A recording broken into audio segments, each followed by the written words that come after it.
Hi everyone, this is Elaine. Welcome to Flat Earth for Dummies 101. Definition of dummy: indoctrinated in globe from birth.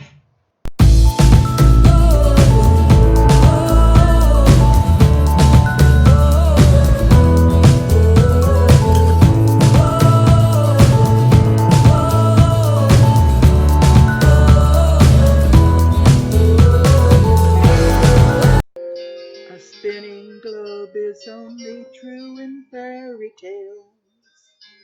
Only the truth will set you free.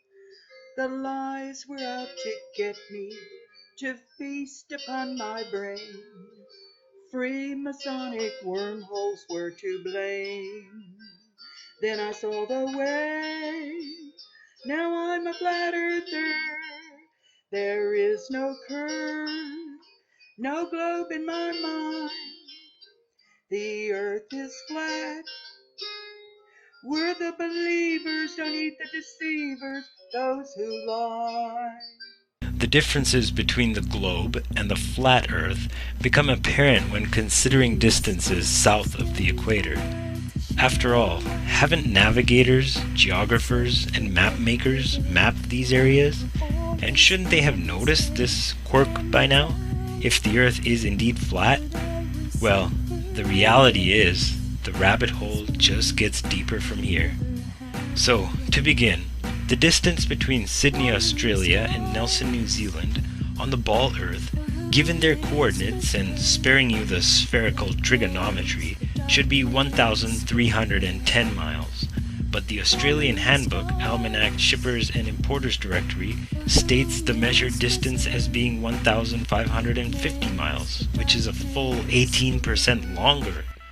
And while on the ball Earth model, Antarctica is said to be a continent of ice situated at the bottom of the ball from 78 degrees south latitude, it should therefore not have a perimeter greater than 12,000 miles. However, early explorers like Captain Cook and James Clark Ross, in attempting to circumnavigate Antarctica, took 3 to 4 years to do so, and clocked in the distance traveled at 50 to 60,000 miles. That's twice the circumference of the equator. But the real proof for the flat Earth map is in the flight paths. On the ball Earth, several flights would have their shortest, quickest, and straightest path over or around the Antarctic continent. But instead, these flights take all manner of tangential detours, crossing into the northern hemisphere to refuel. Their reason? Antarctica's too cold, they claim. Well, I'm not buying it. When they claim there are bases with working machinery set up all over Antarctica. So let's just take a look at the actual flight paths and see what they have to disclose. One flight that should be a simple 11-hour shot across the Indian Ocean is from Johannesburg, South Africa to Perth, Australia. However, this flight takes a detour north, stopping in either Dubai, Hong Kong, or Malaysia to refuel, for a total flight time averaging over 18 hours. This ridiculously wayward detour is frustrating to say the least, but on the flat Earth map starts to make sense. Another quick and easy flight, you would think, is from Johannesburg to Santiago, Chile. While an easy 12-hour flight below the Tropic of Capricorn is to be expected, instead every flight crosses the equator to refuel in Senegal, all the way near the Tropic of Cancer, for a total flight time of 19 hours. Though it doesn't make sense on the globe, as you can see it fits perfectly on the flat Earth map. A third flight from Johannesburg is to São Paulo, Brazil, which should be a direct 10-hour flight across the 25th degree south latitude. But instead, every flight crosses into the north to stop in London to refuel, making the total flight time 24 hours.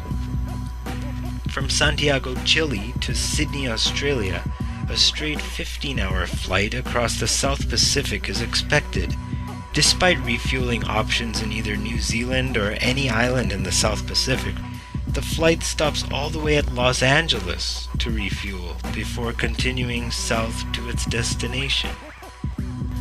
As already stated, these detours make no sense on the globe, but are explained and work perfectly well on the flat Earth map, having the North Pole at the center. So investigate the subject for yourself and ask questions. My guest is a gentleman who, for the sake of anonymity, we're going to call him Zach. He has a wealth of knowledge and experience in a particular field that, in my opinion, is just chock full of flat Earth evidence and downright proof that our world is flat and fixed. And that is air travel. For all intensive purposes, for aerodynamics, we assume that the Earth is both flat and non-rotating. So we remain with the so-called assumption that the Earth is flat and non-rotating. And when I'm planning a flight from one side of Earth, from whether it be from Brisbane, Australia to New York in the States, I don't make any plans for the adjusting of the additional radius of the Earth, and when I'm flying at 35,000, 40,000 feet. And if you look on a ball, the straight line between Sydney to New York, we'd almost be, or Brisbane to New York, we'd almost be overflying Hawaii. And yet, ironically, when I punch in the coordinates and I put in a flight plan for that flight to New York, we fly over Alaska, which would entail a massive dogleg. And I want to fly the shortest distance possible. But you don't plan for that in your flight plan. Never have.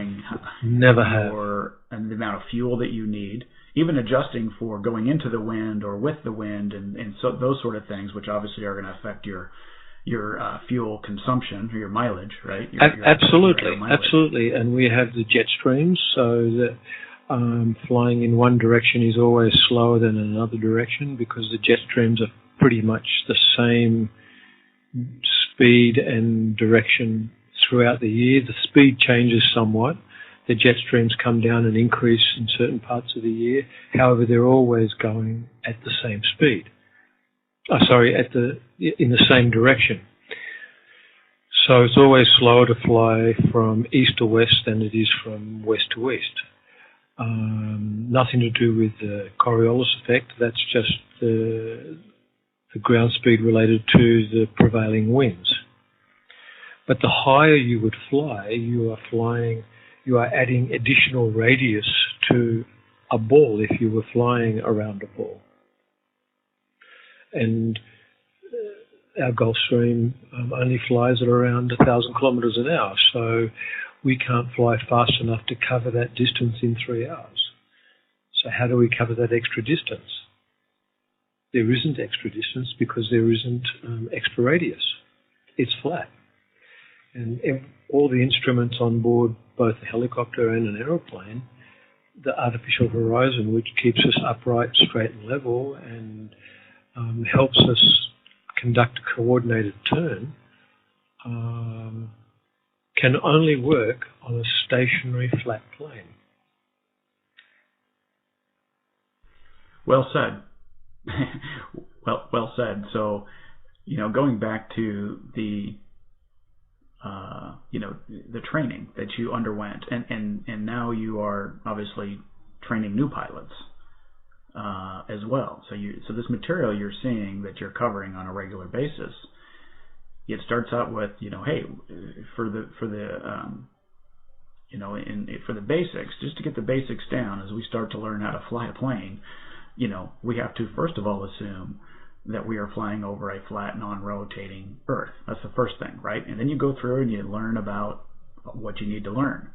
But you said that there's no jump then to quote-unquote reality, or what we're told reality is that the Earth is moving and that it has a curvature to it, which would need to be obviously accounted for, because if all the software is written, for airplane guidance systems, and all of the software that helps aid the pilot in controlling the aircraft and doing what he wants it to do and go where it wants to go, is all based on and correct me if I'm wrong, but it's all based on a flat, non-rotating Earth. So how can all of the pilot's training and all of the software that he is using and all of the mechanical instruments that he's using are all based on a flat, non-rotating Earth? How do we actually get anywhere if we live on if in reality we live on a spinning, orbiting sphere? 38,000 feet, and we stay perfectly level for 3 hours, 6 hours, whatever the flight leg is. We're like, this is weird. Why are we flying over Alaska? Is that when it dawned on you? Ironically, no. About 5 years ago, a very senior captain flying for Swiss Air said to me, "Hey Stephen, did you know that the Earth is flat?" And it just didn't. I said, "You're kidding me. You're kidding." It takes you back. You're like, wait, what? He said, "What? No, come on." He said, "Come on, Zach, you know that the Earth is flat. You've looked outside the cockpit window. Have you seen any curvature? When did your last flight plan for curvature?" And I said, "No, it can't be." And that's when he got me started, and I started looking at Flat Earth Facebook sites and starting to talk to other pilots, and 2 out of 3 pilots said I was completely crazy, and a couple of them also started thinking. And we, the company that I was working for, we have 6 pilots, fixed-wing pilots, 3 helicopter pilots, and I'm dual rated. And we all started talking, and within 12 months of independent research, we all came up with the same conclusion, that in fact we don't plan for curvature, we don't plan for Coriolis, we can't see curvature. None of our flight planning makes any sense on a ball, but all our long distance flights make perfect sense on a flat Earth as we understand it, which roughly looks like the UN map. Acknowledge that the Earth is flat. It's non-rotating, it's completely stationary, and it contradicts everything that school children are taught in school. A spinning globe is only true in fairy tales. Only the truth will set you free. The lies were out to get me, to feast upon my brain. Free Masonic wormholes were to blame. Then I saw the way. Now I'm a flat earther. There is no curve, no globe in my mind. The earth is flat. We're the believers, don't eat the deceivers, those who lie. I thought the globe was more or less a given thing. The more I saw, the more was fake. Was the moon a junkyard, the ISS a sham? When I wanted answers, I got spam. Then I saw the way. Now I'm a flat earther. There is no curve, no globe in my mind. The earth is flat. We're the believers, don't eat the deceivers, those who lie.